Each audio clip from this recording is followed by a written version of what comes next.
Ok, vocês sabem que normalmente, quem está aqui na igreja há bastante tempo, sabe que normalmente as crianças participam do culto conosco. Mas hoje, por causa da passagem que eu vou expor, eu achei que seria bom a gente ter conversa de adulto.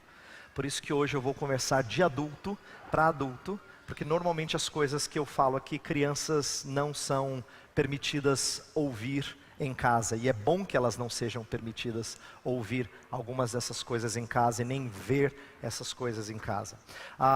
Na semana passada eu expus Colossenses 3, de 1 a 4, que fala de uma nova vida em Cristo a partir de uma perspectiva do alto. E a gente está começando a falar, durante várias semanas nós vamos falar sobre a nova vida em Cristo. E eu comecei com a perspectiva do alto, e a passagem de hoje vai entrar em pecados próprios da nossa carne vil. E vai tratar, a passagem que eu vou ler vai tratar tanto de pecados sexuais quanto de pecados de ira. Eu vou tratar de alguns hoje, de outros na próxima mensagem, tá? Então eu vou pedir para você abrir a sua Bíblia em Colossenses 3, de 5 a 11. Eu vou ler todo esse texto, mas eu não vou expor todo esse texto, vou fazer ele em duas partes. Então hoje é parte A e próxima mensagem é parte B, para a gente encerrar esse texto de exortação do apóstolo Paulo. Colossenses 3, de 5 a 11.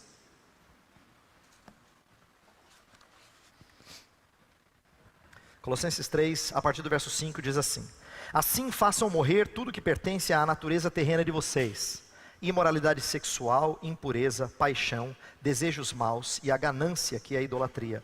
É por causa dessas coisas que vem a ira de Deus sobre os que vivem na desobediência, as quais vocês praticaram no passado, quando costumavam viver nelas. Mas agora abandonem todas essas coisas: ira, indignação, maldade, maledicência e linguagem indecente no falar. Não mintam uns aos outros, visto que vocês já se despiram do velho homem com suas práticas e se revestiram do novo, o qual está sendo renovado em conhecimento, à imagem do seu Criador. Nessa nova vida já não há diferença entre grego e judeu, circunciso e incircunciso, bárbaro e cita, escravo e livre, mas Cristo é tudo e está em todos. Vamos orar mais uma vez, pedir que Deus nos abençoe.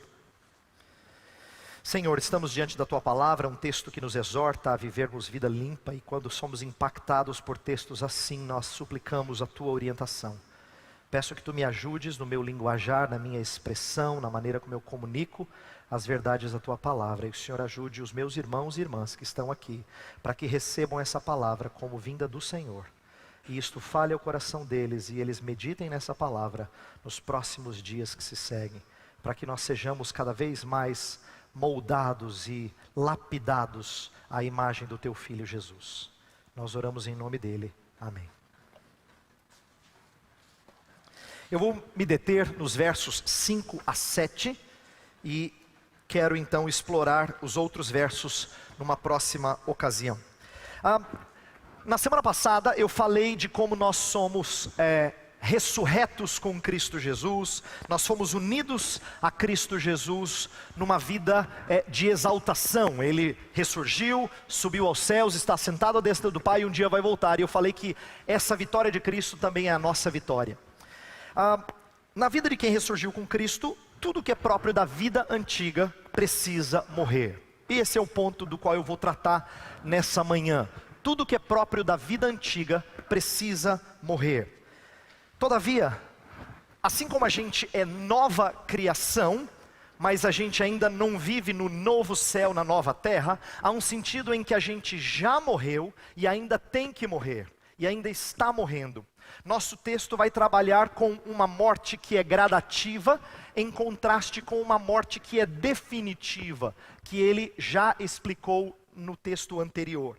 Então o que eu quero tratar é exatamente o fato de como nós já fomos unidos a Cristo na sua morte, então nós temos que ser unidos a Ele também nesse ato de sermos mortificados. Se nós já participamos de sua morte, agora sua morte tem que fazer efeito em nossa história. Tudo que é próprio da vida antiga tem que morrer.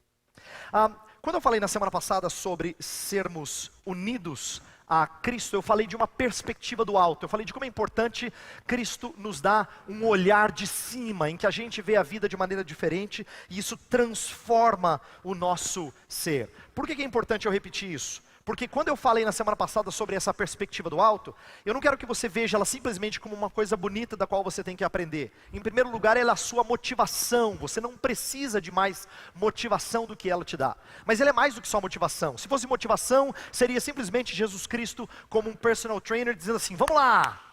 É mais do que isso. Deus nos dá poder para viver uma vida do alto. Ele nos dá força para vivermos e vivenciarmos uma vida do alto. Então não é só motivação, mas é a própria força de Deus para vivermos em novidade de vida. E quando eu falo a própria força de Deus, deixa eu explicar por quê. É porque não adianta nós tentarmos vencer algumas coisas terrenas com a nossa própria força. Eu tenho aprendido muito sobre isso tem feito bastante efeito na minha vida e eu quero que vocês também aprendam sobre isso. Nós precisamos entender as implicações do Evangelho para a nossa vida de santificação também. Por quê? Na maioria das vezes, quando nós falamos de Evangelho, a gente pensa assim, numa pessoa que não crê em Jesus e de repente ela é convertida. O que aconteceu? Ela ouviu o Evangelho. Mas é depois que ela entra na igreja, o que ela faz? Ela aprende os mandamentos que ela tem que seguir. Parece que evangelho vale para o começo da vida cristã, depois você deixa ele de lado, e no resto da vida cristã são mandamentos. É Deus falando assim, vamos lá! Errado isso. No restante da vida cristã, a gente também precisa do evangelho. A gente também é motivado, e não só motivado, mas fortalecido, preparado pelo evangelho de Deus, para que nós vivamos em novidade de vida. Então é por isso que nessa manhã eu vou falar de como nós temos que responder coerentemente com esse evangelho. O texto que a gente leu começa dizendo assim, assim, isto é, da mesma maneira como eu retratei, façam morrer tudo. Né? Na atualizada está, fazei, pois, morrer a vossa natureza terrena. Esse pois, ou assim da NVI, são conexões com o que foi dito anteriormente. A perspectiva do alto para dizer, então, viva dessa maneira. Se Deus te deu essa perspectiva do alto, se Ele colocou dentro de você não só motivação, mas força para uma nova vida, então corresponda a isso de maneira correta. Estava lendo um livro do autor chamado Jerry Bridges, em que ele fala assim, que uma vez ele ouviu uma pessoa que lutava contra pecados na sua vida, dizendo assim, eu vou pedir a Deus para me dar mais motivação, eu tenho orado a Deus para me dar mais motivação para vencer o pecado. Ele disse, absurdo isso, porque Deus já te deu toda a motivação que você precisa. Não só a motivação, Ele já colocou o Espírito de Deus dentro de você para que transforme você. Não adianta você se fazer de vítima dizendo, eu não consigo. Portanto, a palavra de Deus vem nos chamar a vivermos de forma coerente com aquilo que nós fomos feitos, com aquilo que nós somos. E o texto que eu li fala de duas listas de pecados que não podem mais estar presentes na vida dos que foram lavados. Não são listas que lidam com problemas da cidade de Colossos especificamente, mas são pecados que atingem todo ser humano. A primeira lista fala de pecados do amor pervertido, isto é, da distorção do amor, está no verso 5, e nós vamos focar nessa lista hoje. E a segunda lista, que eu vou deixar para a próxima mensagem, falam de pecados do ódio consumado. Estão ligados à ira e às coisas relacionadas à ira. Essa vai ficar para a próxima mensagem. Então hoje eu quero começar tratando desses pecados ligados à perversão do amor, o amor pervertido, e da maneira como isso tem contaminado a nossa sociedade, para depois a gente entrar na atitude cristã em relação a eles. Então deixe-me falar dos pecados do amor pervertido. Paulo lista cinco pecados, e na verdade eles estão todos relacionados. No verso 5, se você observar, lá tem uma lista: imoralidade sexual, impureza, paixão, desejos maus e a ganância, que é a idolatria. 5 pecados, todos eles relacionados, e relacionados de uma maneira interessante. Por quê? Paulo começa com o mais óbvio e mais fácil de detectar, para ir para aquilo que é mais difícil de detectar. Ele começa com pecados externos, para depois chegar na motivação mais interna lá dentro. Ele começa com aquilo que é mais visível, mais tangível, para depois chegar naquilo que é mais difícil de perscrutar e achar. Por isso que é importante a gente estudar do mais óbvio até o menos óbvio. A primeira palavra que ele usa, que aqui está sendo traduzida como imoralidade sexual, também pode ser traduzida por prostituição, é assim que está na revista atualizada, que é a palavra grega porneia, de onde a gente tira a palavra portuguesa pornografia. E ela é uma palavra ampla no grego, ela se refere a tudo quanto é tipo de relações sexuais ilícitas. Isso diz respeito ao ato, à prática de pecados nessa área. E ela atinge jovens não só fora da igreja, mas muitas vezes dentro da igreja, que não têm aprendido mais como ser puros no seu relacionamento. É uma pena que isso tenha se tornado tão comum no nosso meio. Eu digo isso com tristeza. Por quê? Fornicação não é mais um pecado raro. É um pecado comum entre jovens. Deitar-se com alguém com quem você não tem aliança estabelecida, que é o caso do casamento, para poder usufruir dos prazeres do corpo antes da hora, se tornou comum. Nós nem sempre sabemos dessas coisas porque as pessoas escondem, é vergonhoso, mas eu tenho a impressão de que grande parte, para não dizer a maioria, de casais cristãos que namoram tem fracassado. Não tem conseguido viver de maneira pura. Isso não vale só para jovens que não são casados, vale para casais também, que muitas vezes caem no adultério, deitando-se com pessoas que não são o seu cônjuge, sua companheira. E tanto fornicação quanto adultério são pecados, são atos externos desse pecado ligado à sexualidade. Mas esses eu sei que todo mundo sabe que são vis. Só que tem outras coisas que nós fazemos, e eu vou mencionar duas delas, que são atos externos também, mas não são alvo de nosso desprezo, ou pelo menos às vezes não nos machucam tanto. Mas eles refletem duas coisas, tanto a nossa passividade, quanto a nossa atitude reprovável em relação a essa área. Deixa eu falar primeiro da passividade. Nós estamos num tempo em que filmes e livros têm explorado a sexualidade de uma forma que a gente os absorve só como diversão. Eu não gosto dessas coisas, é só um tempo de diversão. E sabe o que é triste? Um dos livros que mais fez sucesso e agora virou filme nesses tempos, 50 Tons de Cinza, mostra que esse é um problema não só de homens e não só de jovens. Esse livro foi arquitetado para cativar a imaginação das pessoas mais difíceis de serem atingidas, que são mulheres de meia idade em diante. E ele conseguiu. E se ele conseguiu, é sinal de que nossa sociedade está contaminada por essa impureza. E não tem ninguém que esteja isento desse problema. Não tem idade, não tem sexo que esteja isento desse problema. Nós então às vezes curtimos essas coisas só como diversão e esquecemos de que elas nos contaminam o interior. Segunda atitude que muitas vezes não é reconhecida como sendo má, mas está ligado às perversões sexuais, são a maneira suja com que nós usamos nossa língua. Querem piadas, querem comentários. Alguns de nós fazem isso com tanta naturalidade que é difícil tesourar, é difícil cortar. Isso não nos dói tanto, nós não somos adúlteros. A gente fala umas bobagens de vez em quando, mas nós não somos adúlteros. É assim que a gente trata, inclusive no nosso meio. Coisas torpes saem da nossa língua e nós achamos que nós não somos adúlteros.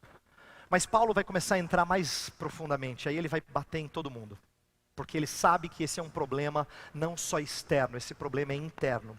Próxima palavra que ele usa, que na lista aqui é impureza, diz respeito às intenções agora internas da mente.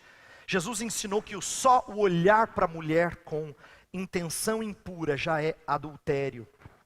E é impressionante como na nossa sociedade as pessoas não enxergam isso como mal, né? Elas sabem que deitar com outro que não seja sua esposa, seu marido, é mal. E até quem não tem a Cristo como Senhor da sua vida, enxerga isso como sendo sujo. Mas intenções impuras as pessoas veem como algo natural, impulsos biológicos, difíceis, se não impossíveis de serem controlados. Mas como isso tem afetado não só gente de fora da igreja, mas de gente dentro da igreja, é importante nós entendermos quão sujos nós podemos ser na nossa intimidade. Como o nosso pensamento divaga e às vezes nós produzimos coisas que não são limpas. Nós elaboramos na nossa mente coisas tão imundas que a gente teria a maior vergonha do mundo se essas coisas fossem expostas a outros. Tamanha o pecado enraizado, tamanho a profundidade da raiz desse pecado. Mas Paulo continua. Ele não só cita a impureza, mas ele cita mais duas palavras que também dizem respeito a essa interioridade do pecado: paixão e desejos maus. Paixão e desejos maus, que são termos semelhantes e dizem respeito a essas motivações internas que nós temos de lutar, porque a gente sabe que pecado no exterior não nasce sem pecado no interior. A luta é travada aqui dentro, e se ela não é travada aqui dentro, ela sai. Porque o exterior não consegue esconder sempre o nosso interior. Jesus Cristo já falava que a boca fala do que está cheio o coração. O princípio que ele está nos ensinando é que o que nós externalizamos é o que nós somos lá dentro. Não dá para você esconder sempre. Uma hora você externaliza. Seja através de atos mais vis ou atos escondidos. Velados ou expostos são atos externos. Isso mostra que nós não vencemos a batalha lá dentro. O texto que eu coloquei na liturgia de 1 Tessalonicenses 4 repete essas mesmas palavras que a gente leu. Fala de impureza, fala de paixão lasciva, fala de desejo mau, de imoralidade sexual. Tudo isso nesse texto que engloba um pedido, um clamor por santificação. Mas aí Paulo fecha com chave de ouro, se eu posso assim dizer. Porque aí ele vai no lugar mais profundo, quando ele fala, por último, no finalzinho do verso 5, fala de ganância, que é idolatria. O que ele está querendo dizer aqui? Ganância para nós normalmente está ligado a dinheiro, mas Paulo não está tratando de dinheiro aqui. Se ele estivesse tratando de dinheiro, estaria totalmente desconectado daquilo que ele está relacionando. Ele está tratando de desejos internos, aquilo que a Bíblia chama de cobiça, que nos leva a ir atrás de coisas, a pensar, a desejar e a fazer coisas que são más. Quando ele fala de cobiça, isso me faz lembrar do 10º mandamento. O 10º mandamento diz que nós não cobiçamos só coisas, nós cobiçamos também pessoas. E é por isso que essa palavra é apropriada aqui. E ela é chamada de idolatria. Por quê? Porque diz respeito a nosso desejo de servir-se. A palavra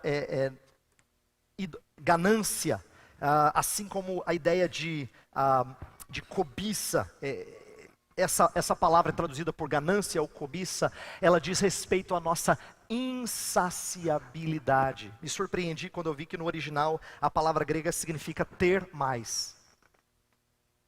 Ter mais. Eu não aguento só aquilo, eu preciso de mais. E essa é a raiz do nosso pecado. É o nosso egocentrismo que faz procurar mais dinheiro, porque a verdade é que quem luta contra o dinheiro nunca se satisfaz com um tanto. A gente diz, eu só quero um pouquinho mais, mas nunca basta. Quem quer poder nunca basta com uma certa posição, ele sempre quer galgar mais posição e mais poder e mais controle. E quem tem fraquezas na área sexual também nunca consegue parar em certos tipos de pecados. Ele sempre quer galgar outras coisas, porque nós, pecadores, somos insaciáveis. Isso é tão mal a nosso respeito. Eu sei que você não se considera assim. A gente olha para pessoas que são consideradas marginalizadas na sociedade, e a gente até reconheceria que ele ou ela é insaciável, mas eu jamais. Mas a Escritura está chegando no âmago do seu coração e do meu coração e dizendo que nós sempre queremos mais. O pecado nunca basta para a gente. Sempre tem que ser maior e tem que ser mais vil. E por falar em pecado vil, eu queria falar um pouquinho sobre como a pornografia tem atingido de maneira tão triste e tão arrasadora a nossa sociedade. Estava lendo algumas coisas que chamaram a minha atenção para vários pontos que tornam a pornografia vil. Em primeiro lugar, ela é vil porque ela é zombadora. Ela zomba dos propósitos de Deus para o casamento. Por quê? Porque casamento visa trazer união entre homem e mulher. E se tem uma coisa que a pornografia não faz, é produzir intimidade. Pelo contrário, ela afasta qualquer conexão de sexualidade com intimidade. Ela é vil. Ela distorce o conceito de sexualidade, que é boa, dada por Deus, na mente de quem consome essas coisas. Ela também é vil porque, como todo pecado, ela é gradativa. A pornografia ela é gradativa, e isso não é próprio só dela, de todo pecado.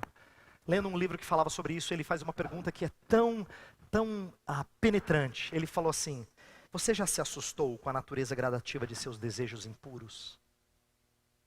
Você já percebeu que nunca dá para parar em coisa pequena? Como da próxima vez você sempre busca mais. O que antes preenchia agora é chato. O que antes era degradante, de repente passa a ser desejável. Ao longo do caminho, a sua percepção de sexo é alterada. Como isso é vil. Como a pornografia é vil. Em terceiro lugar, ela é vil porque ela é mentirosa. Ela promete certas coisas e ela não cumpre. Ela promete prazer, mas isso se desaparece rapidamente quando nós somos tomados de culpa, de isolamento, de alienação. Pessoas presas a essas coisas normalmente acompanham sua pornografia de masturbação, uma prática que é inerentemente egocêntrica, porque ela é própria de isolamento. Gente, ela é vil. A pornografia é vil. Em quarto lugar, ela é vil porque ela se fortalece no anonimato. Porque ela tem conquistado tantos lares e tem atingido tantos homens e até mulheres. Porque dá para fazer sem ninguém saber. O anonimato foi a estratégia mais perspicaz do inimigo. Porque ele conseguiu produzir mais pessoas externalizando a sua maldade, mas de forma velada. De tal forma que a sociedade não sabe quão vis eles são. E em meio a tudo isso, eu tenho ressaltado essas coisas para você e eu enxergarmos quão odioso é o pecado. Porque a não ser que a gente enxergue quão odioso é o pecado, não vai haver desejo de mudança. Todas as vezes que Deus produz arrependimento na vida de alguém, Ele tem que fazer esse alguém odiar o que ele fazia. Odiar o que ele fazia. Abominar esse tipo de prática. E essa prática, ela é vil. E por isso, eu estou ressaltando para você e para mim, lembrarmos do que nós temos que fazer diante de tantas coisas impuras. E Paulo é muito claro. O início do nosso texto é a principal frase de toda a nossa passagem. Ele fala assim: façam morrer tudo o que pertence à natureza terrena de vocês. A ordem diante de tanta coisa má é: façam morrer. Façam morrer é a ideia de matar mesmo, de mortificar. A ideia tem muito a ver com não dar comida. Como é que você mata anseios pecaminosos? Você não os alimenta. Aqui não é, esse matar não é tão fácil quanto tirar uma arma e disparar. Seria bom se a gente vencesse pecado assim. Mas a gente não tem arma assim na mão. A gente só consegue matar desejos pecaminosos, quaisquer que eles sejam, se nós não os alimentarmos, se nós os sufocarmos. Quando você alimenta alguma coisa que não é de Deus, você faz aquilo crescer, ganhar vida. Em contrapartida, quando você deixa de alimentar essas paixões proibidas, elas morrem. Eu acho muito importante que mortificação seja explorado para mim e para você nessa manhã. Eu gosto muito da ideia de ter que morrer. Eu sei que ela parece estranha em vista do que Paulo está explicando em Colossenses, porque ele já falou que nós morremos com Cristo. Pastor, então em que sentido a gente já morreu? Se o senhor está falando que a gente tem que morrer, como é que a gente já morreu? Então é importante que você entenda uma coisa acerca de pecado. Quando você morreu com Cristo Jesus, a gente fala em teologia que você morreu para duas coisas. Você morreu para o poder do pecado, isto é, o pecado não domina mais o cristão de tal forma que ele não consegue escapar. E você morreu para a penalidade do pecado, isto é, o pecado já não está mais trazendo sobre você a condenação do inferno. Então Cristo Jesus nos liberta hoje da penalidade do pecado e do poder do pecado. Mas tem uma terceira coisa que ainda não é uma realidade agora, e nós vivenciamos agora, que é a presença do pecado.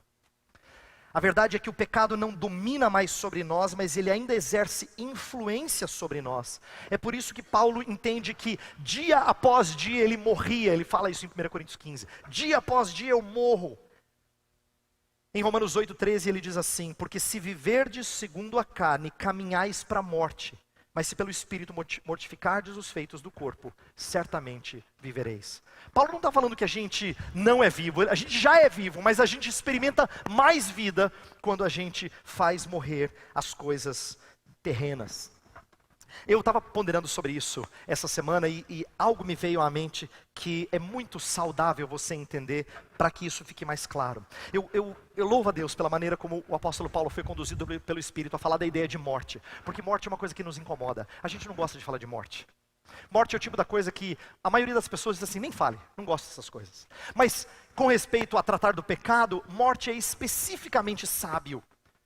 Há outras analogias que são muito boas também. Por exemplo, um dos livros que existe por aí e tem sido muito usado por Deus para ajudar pessoas nessa luta contra pecados sexuais é um livro intitulado Desintoxicação Sexual. E a ideia de desintoxicar ela é positiva. Por quê? Porque ela fala de como a gente tem que voltar a ter saúde, tirar tudo que é tóxico do nosso corpo. Mas eu gosto da maneira como Paulo chama de matar ou fazer morrer. Por quê? Porque tem algo aqui muito forte que só essa ideia expressa. Que é o seguinte: você e eu temos que encarar o pior dos inimigos, o mais enganoso dos inimigos. Você. Sabe por que é difícil fazer você morrer? Você tem que ser morto, mas sabe por que é difícil? Porque você facilmente se engana. O texto fala assim, que nós temos que fazer morrer a natureza terrena de vocês. Natureza terrena no original significa os membros que estão presos à terra. É como se a gente tivesse coisas nossas presas à vida terrena. Mas eu gosto do fato de tanto a atualizada quanto a NVI traduzirem para natureza terrena. Porque está falando de você, não está falando de outra coisa. Não é algo desconectado de você e de mim. Está falando de nós. Nós que temos que morrer. E por que é importante eu ressaltar isso para você? Porque é mais difícil você morrer do que você imagina. Eu vou usar alguns exemplos. Quando uma pessoa sem Deus diz que ela quer parar de ficar ociosa e ela quer começar a fazer exercício para ficar mais saudável, ela acha que está se vencendo. Errado. O coração dela só está substituindo o ídolo da ociosidade para o ídolo da imagem. Ela não se venceu. Ela só trocou de ídolo. Quando uma pessoa quer vencer o fato de estar acima do peso e diz eu vou fazer uma dieta, ela não se venceu. Ela só trocou o seu desejo por comer pelo desejo de ficar bonita. E é isso que revela como a gente não consegue se vencer com facilidade.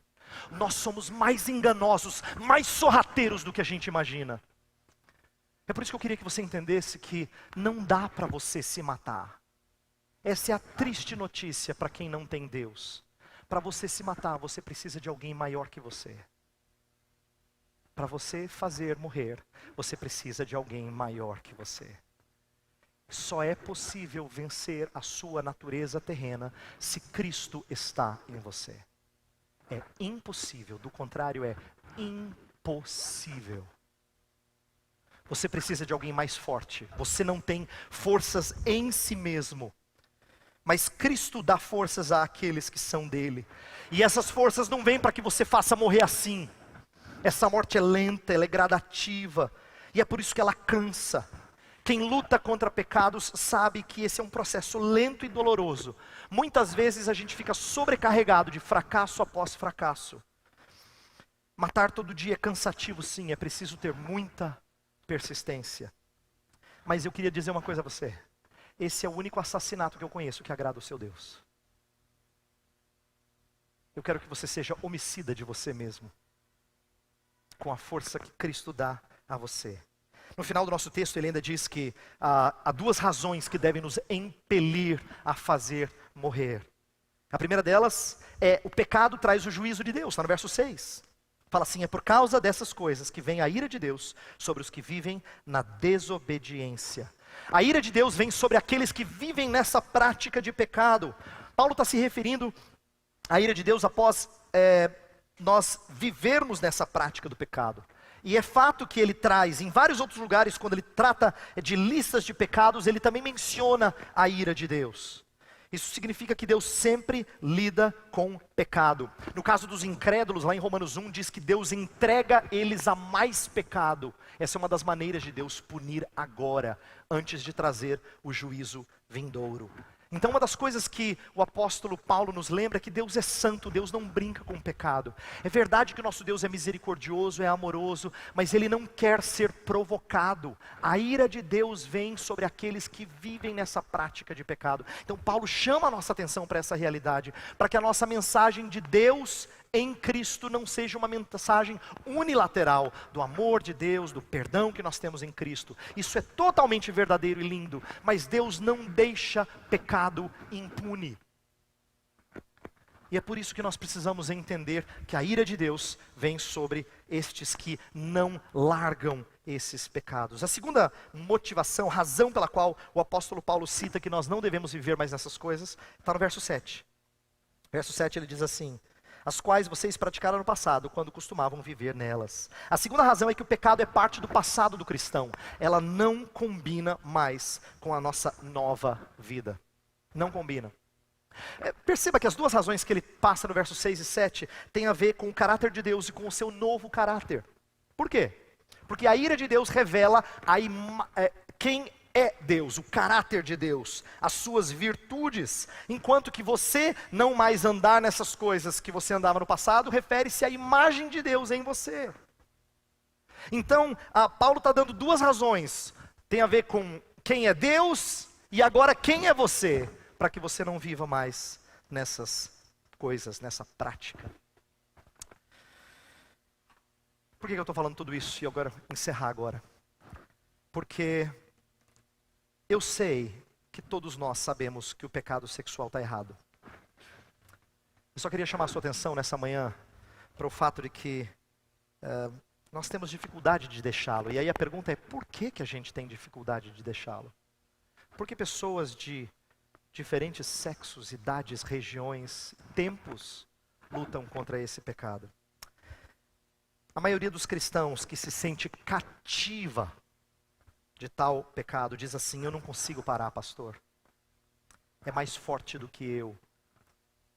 Mas eu fui impactado por uma das leituras que eu fiz, em que o autor falou assim: certa vez eu estava aconselhando um homem que dizia assim: olha, eu não consigo parar, eu já tentei, eu não consigo. Aí ele disse assim: você tem uma filhinha de 5 anos, não tem? Ele falou: tenho. Se você estivesse praticando ato sexual com uma amante no quarto e sua filha de 5 anos entrasse, você continuaria a prática do pecado? Aí ele falou: imagina, pastor, que coisa absurda.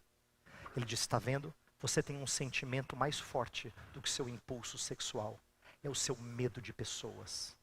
Agora eu preciso apresentar a você uma coisa mais forte do que o medo de pessoas, que é o temor do Senhor.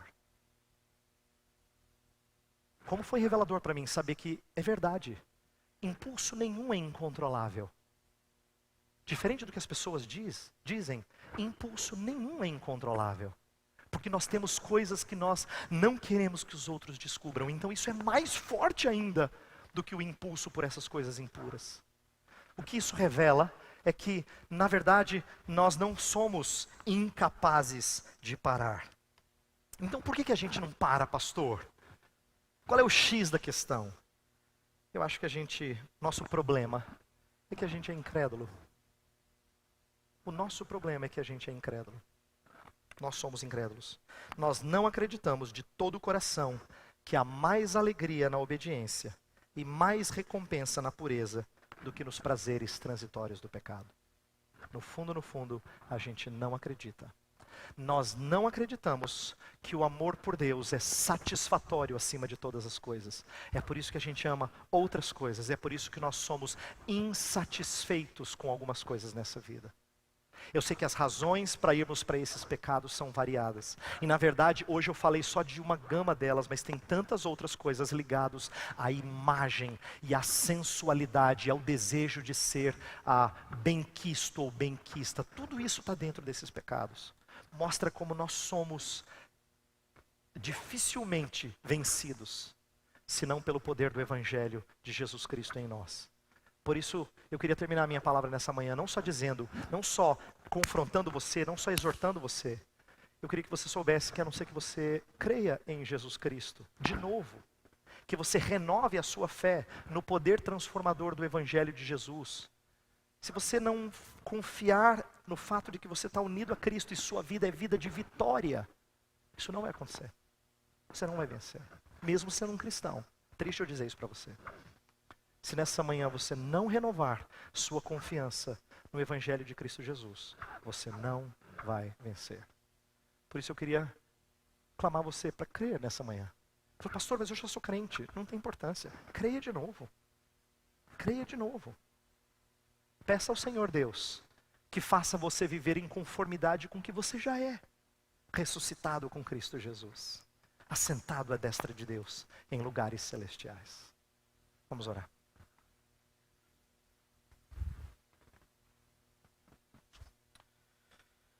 Santo e poderoso Deus, nós já oramos e exaltamos Tua santidade e o Teu poder no início dessa mensagem. Porque o Senhor é totalmente puro e isso faz com que nossa pecaminosidade, especificamente na área da sexualidade, seja vil aos Teus olhos. Seja má aos Teus olhos.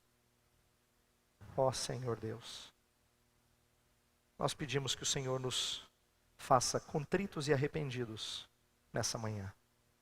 Diante do fato de que nós ofendemos o Senhor duramente, além de trazermos consequências dos nossos pecados para os nossos amados em redor. Quebranta o nosso coração. Faz-nos entender também que o Senhor não só é santo, mas é poderoso para nos transformar. O Senhor é fiel e justo não só para nos purificar os pecados, mas nos perdoar os pecados, mas nos purificar de toda injustiça. Louvado e engrandecido seja o Teu nome, ó poderoso Senhor e Salvador. Socorre-nos, ajuda-nos, encoraja-nos nesta manhã, para que saiamos daqui para uma vida vitoriosa. Nós oramos em nome do nosso Salvador. Amém.